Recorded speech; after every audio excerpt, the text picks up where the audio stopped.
Bonjour, petit tutoriel Casio Collège qui va te permettre d'apprendre à utiliser les fonctions sur la calculatrice.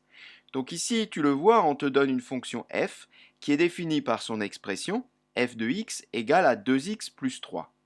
On voudrait donc compléter le tableau de valeurs avec différentes valeurs de x. On voudrait donc obtenir les valeurs de f de x. Alors, je vais te montrer comment ça marche sur la calculatrice. Pour cela, il faut aller dans Menu et donc choisir tableau, c'est le troisième. Voilà, exe. Et là, la calculatrice te demande immédiatement une expression de la fonction f. On va saisir l'expression qui nous est donnée, soit 2. Alors, le x se trouve ici, 2x plus 3. Exe.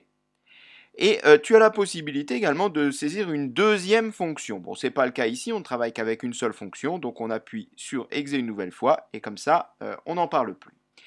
Alors, maintenant, il faudrait définir la plage du tableau. Donc déjà la première valeur, et la dernière valeur, ainsi que le pas. Alors, la première valeur, on le voit, c'est moins 3, c'est la plus petite valeur.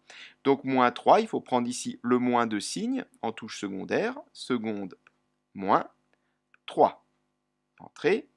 La dernière valeur, c'est la valeur la plus grande, donc 4. Entrée. Et le pas, vu qu'on a ici que des valeurs entières, on va mettre un pas de 1.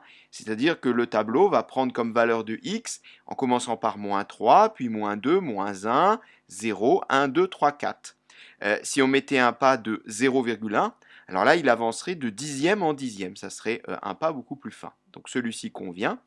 Je mets donc exe, et là, j'obtiens mon tableau de valeurs directement. Il est juste écrit dans l'autre sens par rapport au tableau de notre exercice.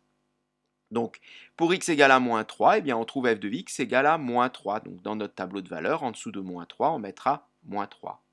Pour x égale à moins 2, on trouve moins 1. Donc, en dessous de moins 2, on mettra moins 1. Pour x égale à 0, on trouve 3.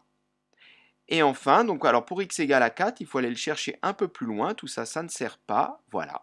Donc pour x égale à 4, on trouve la valeur de 11. Et ainsi, on peut compléter donc notre tableau de valeurs. On peut remonter, vérifier les valeurs précédentes. Voilà, cette séquence est terminée.